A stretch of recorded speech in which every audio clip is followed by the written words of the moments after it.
পশ্চিমবঙ্গ বিধানসভায় বিপুল সংখ্যা ভোটে জয়লাভের পর এবার উত্তর পূর্বের রাজ্যগুলিকে পাখির চোখ করছে তৃণমূল কংগ্রেস। চলতি মাসের 16 তারিখ বিধানসভা নির্বাচন ত্রিপুরায়, অন্যদিকে চলতি মাসের 27 তারিখ মেঘালয় নির্বাচন। উত্তর পূর্বে ঘাসফুল ফোটাতে আগামী সপ্তাহেই মেঘালয় যাবেন মুখ্যমন্ত্রী মমতা বন্দ্যোপাধ্যায় এবং তৃণমূলের second in command Abhishek Bandyopadhyay.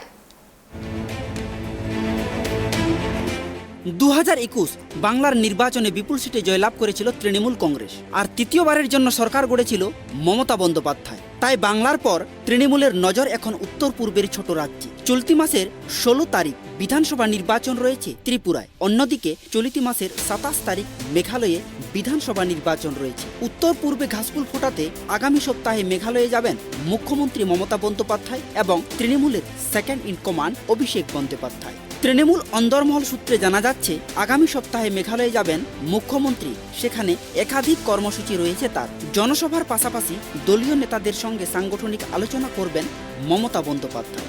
যদিও বাংলার মুখ্যমন্ত্রী এবং তৃণমূলের সুপ্রিমো মমতা বন্দ্যোপাধ্যায় মেঘালয়ের মাটিতে পা রাখার আগেই মেঘালয়ে উপস্থিত থাকবেন তৃণমূলের second in command Abhishek Bandyopadhyay. সূত্র মারফত জানা যাচ্ছে চলতি মাসের 14 তারিখেই মেঘালয়ের উদ্দেশ্যে পাড়ি দিবেন তিনি। সেখানে একাধিক জনসভা, রোড শো এবং সাংগঠনিক বৈঠক করবেন বাংলার জননেত্রী।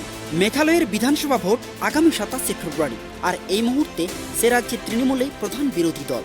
বিজেপির সঙ্গে বিচ্ছেদের পর শাসক এনসিপি বেশ চাপে।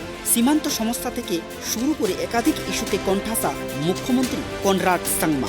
তাই স্বাভাবিকভাবেই সে রাজ্যে ক্ষমতা দখলের সম্ভাবনা দেখছে বাংলার শাসক দল তৃণমূল কংগ্রেস। তাই প্রচারের শেষ মুহূর্তে নিজেদের সর্বশক্তি দিয়ে ঝাঁপিয়ে পড়তে চাইছে বাংলার ঘাসফুল শিবির।